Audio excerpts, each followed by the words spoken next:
हाँ जी, देखिए ऐसा है कि सुंदर फाउंडेशन में ज़ेर इलाज खून की खतरनाक बीमारी थैलेसीमिया में मुब्तला ये 10 साला बच्चा हमज़ा है, जिसने सीपीओ उमर सलामत के सुंदस फाउंडेशन के विज़िट के दौरान इनसे सीपीओ गुजरांवाला बनने की मासूमाना ख्वाहिश का इजहार किया था। जिसके बाद सीपीओ गुजरांवाला उमर सलामत ने 10 साला हमज़ा की ख्वाहिश का एहतराम करते हुए इसको एक दिन के लिए गुजरांवाला का आज़ादी सीपीओ बना दिया।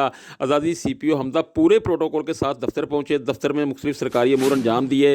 दफ्तर में आने वाले पुलिस मुलाजमीन के मसाइल भी सुने और दफ्तर में आए हुए शहरियों से भी मुलाकातें की।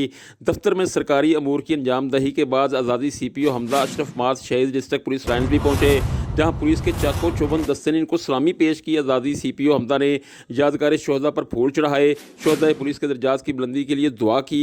सीपीओ उमर सलामत के थैलेसीमिया के मर्ज में मुब्तला बच्चों के मसाइल को उजागर करने और थैलेसीमिया की बीमारी में मुब्तला 10 साला हमज़ा को सीपीओ बनाए जाने की ख्वाहिश को पूरा करने के इस इक़दाम को शहर के तमाम अवामी, समाजी, सियासी, मजहबी, तलीमी हलकों में कदर की निगाह से देखा और सराहा जा रहा है। दूसरी जानब पुलिस लाइन्स में खून की बीमारियों से दो चार बच्चों को खून के एहतियात की फराहमी के लिए ब्लड कैंप भी लगाया गया, जिसमें एलीट फोर्स, टोरफन फोर्स के जवानों और अफसरान ने खून के एहतियात दिए। सीपीओ उमर सलामत का इस हवाले से कहना था कि वो अल्लाह के शुक्रगुजार हैं जिसने उनको एक बच्चे की ख्वाहिश पूरा करने की तौफीक दी।